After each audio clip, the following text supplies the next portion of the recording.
everyone. I'm Messikel Sebayang as a commercial business manager GE Healthcare Indonesia. Today it's an honor for me to have the opportunity to gain insight for inspiring guest Dr. Ben Widaja, COO and President Director of Mandaya Hospital Group. Good morning, Dr. Ben. Hi, good morning, Messi. It's a pleasure to meet you after we did the signing ceremony between GE Healthcare Indonesia and Mandaya Hospital Antasari. Before we dive into Mandaya's strategy, can you take us back to the beginning? What inspired you to step into healthcare world, and did you envision Mandaya one day become a reference point and center of excellence that show Indonesia hospital can match or even surpass international standards? I did my medical degree in the UK. I worked there as well, and then when I went back to Indonesia after that, I realized that there are so many gaps, between what the international hospitals are actually providing for the patient and the family and what the Indonesian hospitals are actually providing at a time. Okay. And the vision was it's actually quite personal, because if, let's say, me or my family, one day we are unwell and we need some medical care in Indonesia, we want a hospital where we can actually, entrust our health and be really, really confident that we want to have our medical care over there.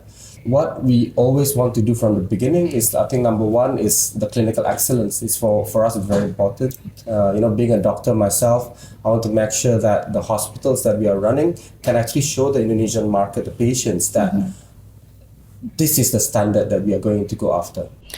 Okay, Dr. Ben, next question. What personal value or life experience has shaped your approach to healthcare leadership? Yes, when you talk about leadership, I think I need to go back even from the beginning. My parents are actually the first generation, setting up the company. I'm the second generation.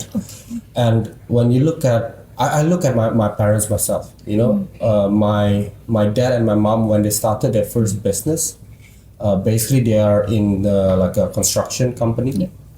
And the first job that they took was to repair just about 5 or 6 dining chairs. Okay. And we got a small workshop, and my dad was the one who drove the pickup truck himself. Whoa. And that's the level. It's a crazy, when I think about it, it's crazy. I don't think I can actually go back, and start from that level. But from there, I can actually, it really shaped me. It gave me like this kind of perception that when you want to do something, if you really put in a lot of effort, you can do it. I think when you ask my parents like 20 years ago, can we actually build our own hospital? Yeah. But now we are running our own hotels, real estate companies, and now a couple of hospitals that we are building. And what they always tell me is that when you want to do something, as a person, you need to be extraordinary. You can't be a normal person. So many other companies over there outside who are much more extraordinary than us. If we work so hard, we think that we have been working like crazy hard, but there'll be other people outside who's working double or triple as hard as us. And I think that's the one kind of, the statement that they always teach me personally, that I always try to, to push it down to the next level in the management, from the CEO of the group, and until all the stuff, we need to be, as a Mandaya, we need to do things and give the best patient and family experience, for example. You have emphasized that healthcare is not just about equipment, it's about the people. Can you share how Mandaya is putting patient at the center, not only through technology, but also by nurturing a culture of excellence, training, and empathy across all teams? Yeah. There are so many taglines, right? Patient-centered care, placing patient in the middle. Sometimes it's easier said than done, to be honest, right? And it needs to start coming from the top down. Of course, is very important, because that's where the vision come in. Every time we have the town hall meeting for all of our new employees, for example, once every few months, one of the things that we always ask them is that, what do you think is the right statement? Is it patient needing hospital or hospital needing patient? And you'll be very, very, I don't know, very shocking, but for me it's shocking that most of the newcomers, the new staff will say that it's the patient needing doctors. And for maybe, in terms of theory, yeah, it's true, patient needs a doctor, but that's the mindset. When you say that the patient needs us, that means we are higher than the patient. You need me, you need to beg for my service. Yeah. Okay. But we tell them that no, it's wrong. In Mandaya, it's the hospital who need the patient. We need to make sure that what the patient requires, we can actually fulfill. Not just from the clinical point of view. You're talking about also the experience point of view. You're also talking about the emotional, the family point of view, the social point of view, and everything else. And that's patient-centered care.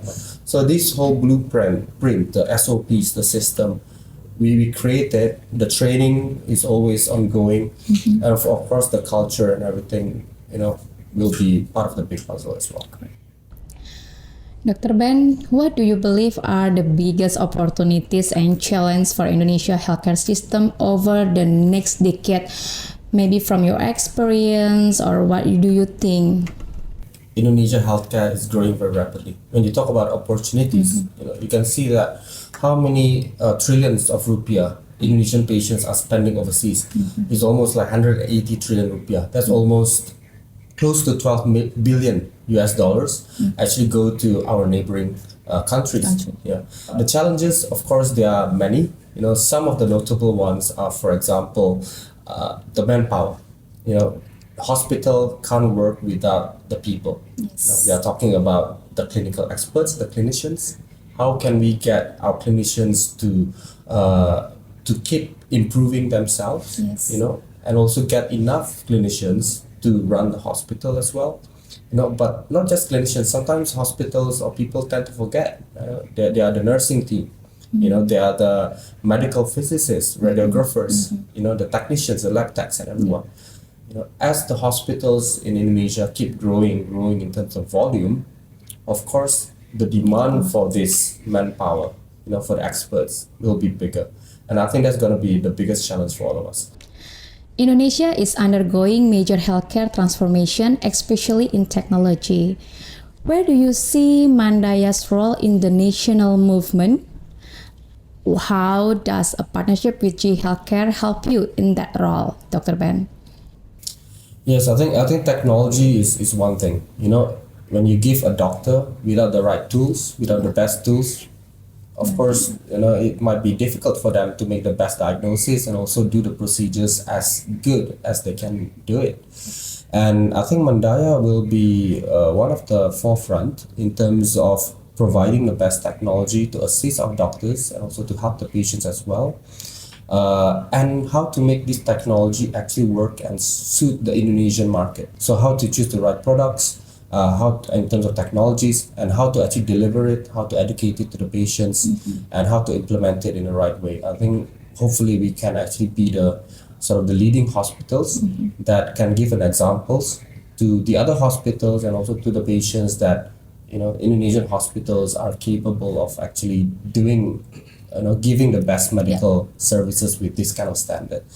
And to be honest, with the collaboration with GE Healthcare, I think that'd be one of the best collaboration. We rarely have such a collaboration that is so deep, that is not just like a technology provider, but for me it's more like a friend. A friend whom I can discuss, I can consult with. When I'm not sure about new technologies, a friend who I can actually discuss, what is the right way to do things, the right investment that can make in the future.